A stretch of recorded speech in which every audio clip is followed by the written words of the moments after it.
నమస్కారం కేవైఎం న్యూస్ కి స్వాగతం. ఆటో డ్రైవర్లు ట్రాఫిక్ నిబంధనలు పాటించి ప్రయాణికులను సురక్షితంగా గమ్యస్థానాలకు చేర్చాలని ఎల్ఆర్డీఎస్ఐ మహేష్ అన్నారు. ఆటోను కండిషన్ లో ఉండేలా చూసుకోవాలన్నారు. ప్రమాదం జరిగితే వారిని ఫస్ట్ ఎయిడ్ నిమిత్తం ఆసుపత్రులకు తరలించి మానవత్వం చూపించాలని కోరారు. కామారెడ్డి జిల్లా ఎస్పీ రాజేష్ చంద్ర ఆదేశం మేరకు ఎల్ఆర్డీఎస్ఐ మహేష్ ఆధ్వర్యంలో ఆటో డ్రైవర్లకు కౌన్సిలింగ్ నిర్వహించారు. ఈ సందర్భంగా ట్రాఫిక్ నియమాలను పాటించడం, రహదారి భద్రత, ప్రజల రక్షణకు ఆటో డ్రైవర్లు తీసుకోవాల్సిన జాగ్రత్తల గురించి అవగాహన కల్పించారు. డ్రైవర్లు ఎల్లప్పుడూ తమ వద్ద డ్రైవింగ్ లైసెన్స్, వాహన ఆర్సీ, ఇన్సూరెన్స్, పొల్యూషన్ సర్టిఫికేట్ వంటి చెల్లుబాటు అయ్యే పత్రాలు ఉంచుకోవాలని సూచించారు. ప్రయాణికులను పరిమితికి మించి ఎక్కించుకోకూడదన్నారు. ప్రయాణికులతో మర్యాదగా ప్రవర్తించాలని సూచించారు. సౌండ్ బాక్సులు పెట్టడం, డ్రైవింగ్ సమయంలో మొబైల్ ఫోన్ ఉపయోగించడం, మద్యం, మత్తు పదార్థాలు వాడి వాహనం నడపకూడదని చెప్పారు. పోలీస్ తనిఖీల సమయంలో సహకరించడం తప్పనిసరని స్పష్టం చేశారు. అనుమానాస్పద వ్యక్తులు కనిపించినా, నేర సంబంధిత సమాచారం ఉన్నా వెంటనే 100 నంబర్కి లేదా స్థానిక పోలీసులకు సమాచారం అందించాలని విజ్ఞప్తి చేశారు.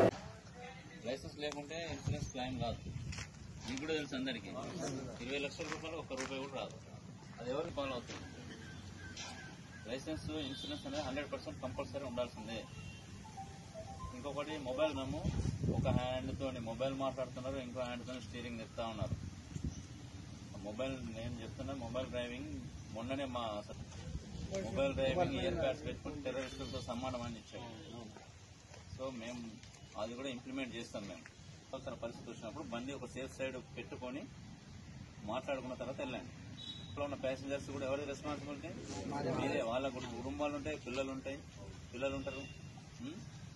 అది చెప్తున్నాను. మొబైల్ బేర్కూర్ మహాత్మా జ్యోతిబా పూలే పాఠశాలలో విద్యార్థుల మానసిక ఆరోగ్యంపై లయన్స్ క్లబ్ ఆధ్వర్యంలో అవగాహన కార్యక్రమం నిర్వహించారు. ఇందులో భాగంగా ఆధునిక విద్యారంగంలో విద్యార్థుల మానసిక క్షేమం, పెరుగుతున్న విద్యాపరమైన ఒత్తిడిపై అవగాహన కల్పించారు. ఆదివారం లయన్స్ క్లబ్ ఆధ్వర్యంలో బేర్కూర్ మహాత్మా జ్యోతిబా పూలే పాఠశాలలో మెంటల్ వెల్నెస్ కార్యక్రమం నిర్వహించారు. స్కూల్ పిల్లలు భవిష్యత్తు కార్యాచరణ, క్రమశిక్షణ, తల్లిదండ్రులు మన కోసం ఎంతవరకు చేశారు, మనం వారి కోసం ఏం చేస్తున్నాం, భవిష్యత్తులో మనం ఎలా ఉండాలి, పై చదువులు, ఉద్యోగాల అన్వేషణ గురించి వివరించారు. సమస్యల పరిష్కారం, జ్ఞాన సామర్థ్యాలు, నైపుణ్యాలు తదితర అంశాలపై అవగాహన కల్పించారు.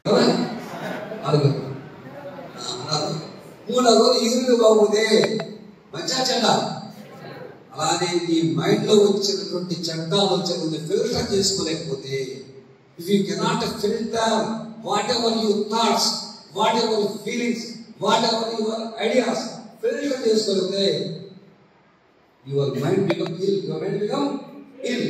దాన్ని మనం మెంటల్ ఇల్నెస్ అంటాం, మానసిక అనారోగ్యం అంటాం.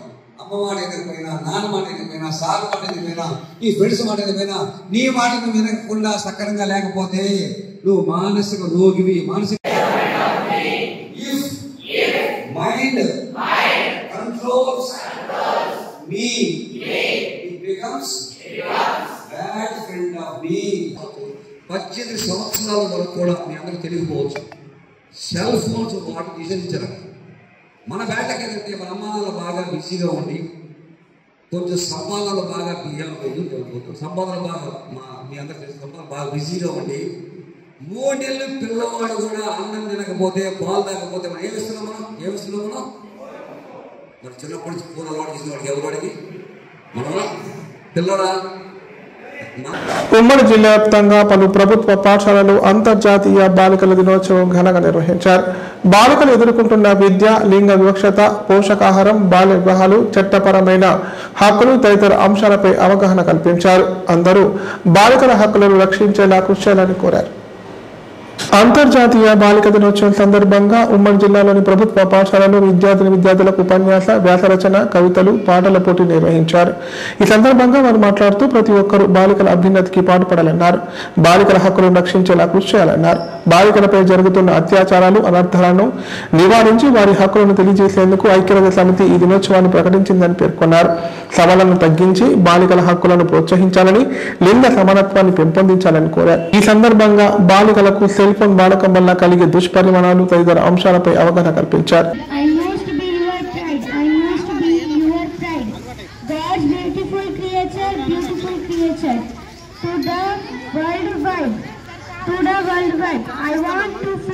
I want to fly, fly the high.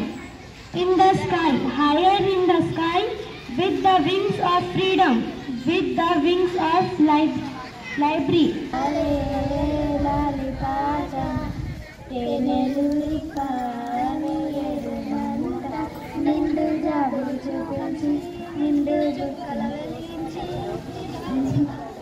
కళ ఏంటిది? అంతర్జాతీయ దినోత్సవమా? మరి ఏం చేయాలి మీరు? ప్రపంచంలో తర్వాత మన దేశంలో మన రాష్ట్రంలో మహిళలు సాధించిన విజయాలను వాళ్ళ స్ఫూర్తిగా తీసుకొని అదే మరొక ఝాన్సీ లక్ష్మి అర్థమైందే ఏం కావాలా? సునీత విలియమ్సా ఏం కావాలా? అలాంటి స్ఫూర్తిగా తీసుకొని ఎదగటానికి ఈరోజు అందరు మహిళలే, ఇటు రాజకీయంలో కావచ్చు, పారిశ్రామికవేత్తలు కావచ్చు, విద్యలో కావచ్చు, క్రీడలో కావచ్చు. నోబెల్ ఎవరికి వచ్చింది? మన మరియా మీరు వితౌట్ పర్మిషన్ లేకుండా మీరు వెళ్ళొద్దు, అర్థమైందే? మీ అందరికీ కూడా శుభాకాంక్షలు తెలియజేసుకుంటే, ఎందుకంటే మీ యొక్క ప్రాముఖ్యత మీకు తెలియదు. ఈరోజు ఉన్నతంగా మహిళలే రాణిస్తున్నారు, అర్థమైందే? చాలా విద్యావంతురాలు అవుతున్నారు, అర్థమైందే? అన్ని రంగాల్లో మహిళలు. అదే చట్టసభలలో కూడా మీకు 33% రిజర్వేషన్ వస్తుంది. కాబోయే రోజుల్లో మీరే ముఖ్యమంత్రులు, మీరే ఎంపీలు, మీరే ఎమ్మెల్యేలు అవుతారు, అర్థమైందా? ఇది తర్వాత మా బాయ్స్ అందరు ఇప్పుడు మాకు మేము ఇంటి పట్టుకాయ అయ్యేటట్టున్నాం మేము. మీరు చెప్పింది మేము ఇన్నుడు, అర్థమైందే? మీకు మేము ఏదైనా పని చెప్తే మార్కెట్కి పోయి కూరగాయలు తెచ్చుడు.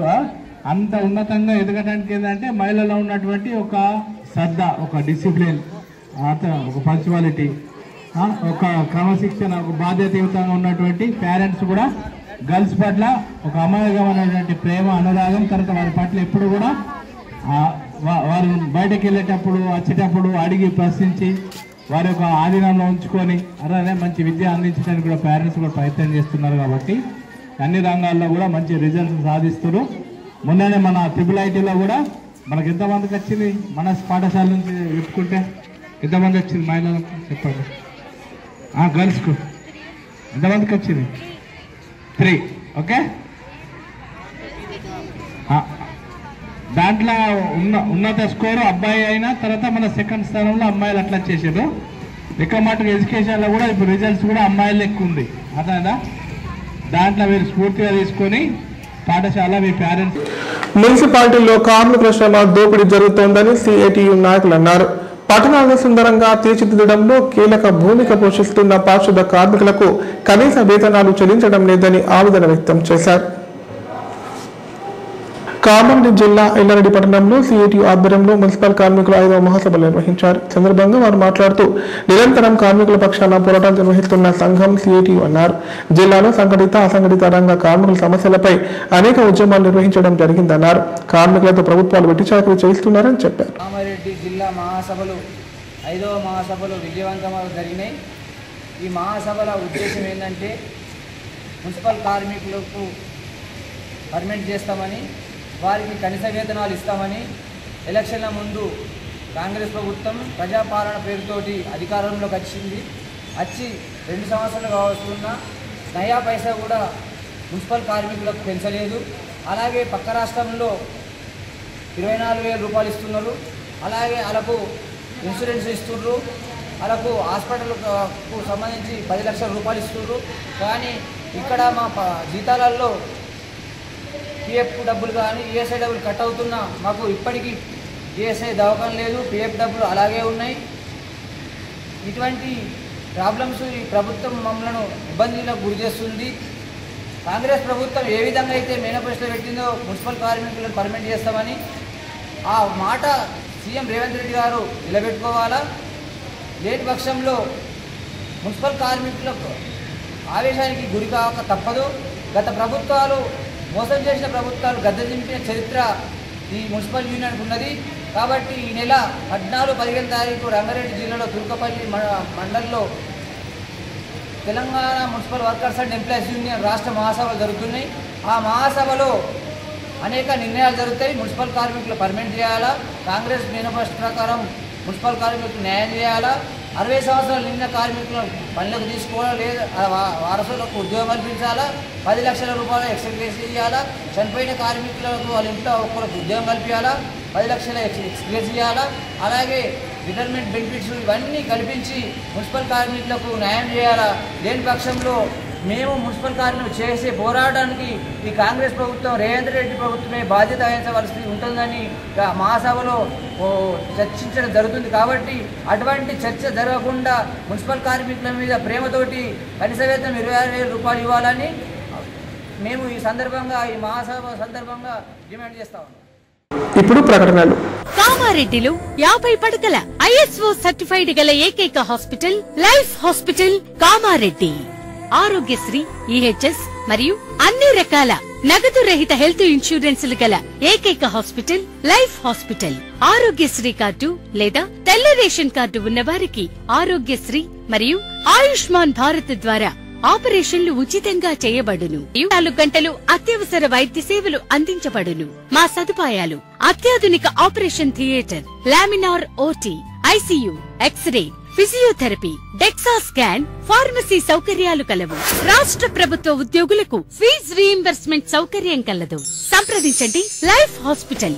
తెలంగాణలో మొట్టమొదటిసారిగా అధునాతన పద్ధతిలో నరాల, మానసిక, sex, alcohol, fits treatment, AC intensive care unit ఇప్పుడు మన నిజామాబాద్ లో doctor B Keshavulu MD psychiatry, Osmania గారి ఆధ్వర్యంలో అన్ని సదుపాయాలు గల అత్యాధునిక అతిపెద్ద హాస్పిటల్ ప్రారంభించబడ్డది. నరాల బలహీనతలు, తలనొప్పి, ఫిట్స్, పళ్లు బిగపట్టడం, భయం, గుండెదడ, డిప్రెషన్, ఒంటరితనం, మంత్రాలు చేతబడి చేశారని అనుమానపడటం, వ్యతిరేకమైన ఆలోచనలు, తన గూర్చి మాట్లాడుకుంటున్నారని, చంపడానికి వస్తున్నారని భ్రమపడటం, ఆల్కహాల్ ను మాన్పించుటకు అడ్మిషన్స్ సౌకర్యం గల తెలంగాణలోనే అతిపెద్ద hospital doctor Keshavulu hospital. Bus stand ఎదురుగా లైన్, ఖలీల్వాడి, నిజామాబాద్. ఫోన్ 08462255189. కామారెడ్డి ప్రజలకు శుభవార్త. ఇకపై గుండె సంబంధ సమస్యల ట్రీట్మెంట్ కోసం నిజామాబాద్, హైదరాబాద్ లాంటి నగరాలకు వెళ్లాల్సిన పని లేదు. శ్రీ మెడికేర్ హాస్పిటల్ నందు అత్యుత్తమ కార్డియాలజీ సేవలు అందుబాటులో ఉన్నాయి. Angiogram, angioplasty, pacemaker, 2D echo, TMT మొదలగు సేవలను వైద్య రంగంలో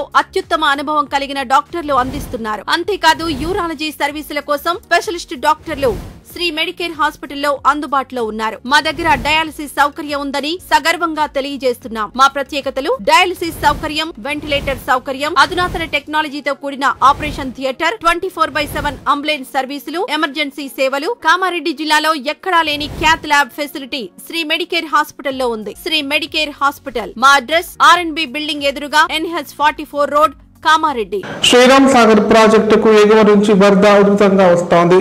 ప్రాజెక్టులోకి భారీగా ఇంట్లో వస్తుండటంతో అధికారులు గేట్లు వెత్తి దిగువకు నీటిని విడుదల చేస్తున్నారు. ప్రాజెక్టు పూర్తి స్థాయి నీటి మట్టం 1091 అడుగులు కాగా ప్రస్తుతం ప్రాజెక్టులో 1090 అడుగులకు చేరింది.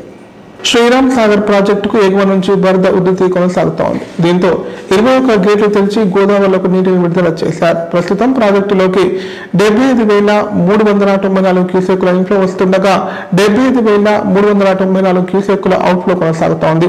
ప్రాజెక్టు పూర్తి స్థాయి నీటి మట్టం 1091 అడుగులు కాగా ప్రస్తుతం ప్రాజెక్టులో 1090 అడుగులకు చేరింది. ప్రాజెక్టు నుంచి కాలువల ద్వారా నీటి విడుదలను అధికారులు కొనసాగిస్తున్నారు. కాకతీయ కాలువ ద్వారా 4000 క్యూసెక్కులు, ఎస్కేప్ గేట్ల ద్వారా 4000, సరస్వతి కాలువ ద్వారా 650, లక్ష్మీ కాలువ ద్వారా 200, మిషన్ భగీరథకు 231 క్యూసెక్కుల నీటిని విడుదల చేస్తున్నారు. నిజాం సాగర్ ప్రాజెక్టులోకి ఎగువ నుంచి ఇన్ఫ్లో కొనసాగుతోంది. జలాశయంలోకి ప్రస్తుతం 75,394 క్యూసెక్కుల వరద వస్తుండగా అధికారులు 5 గేట్లు ఎత్తి దిగువకు నీటిని విడుదల చేస్తున్నారు.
వార్తలు ఇంతటితో సమాప్తం. తిరిగి ప్రసారమయ్యే వార్తలు మళ్ళీ కలుద్దాం. అంతవరకు నమస్కారం. చూస్తూనే ఉండండి K9.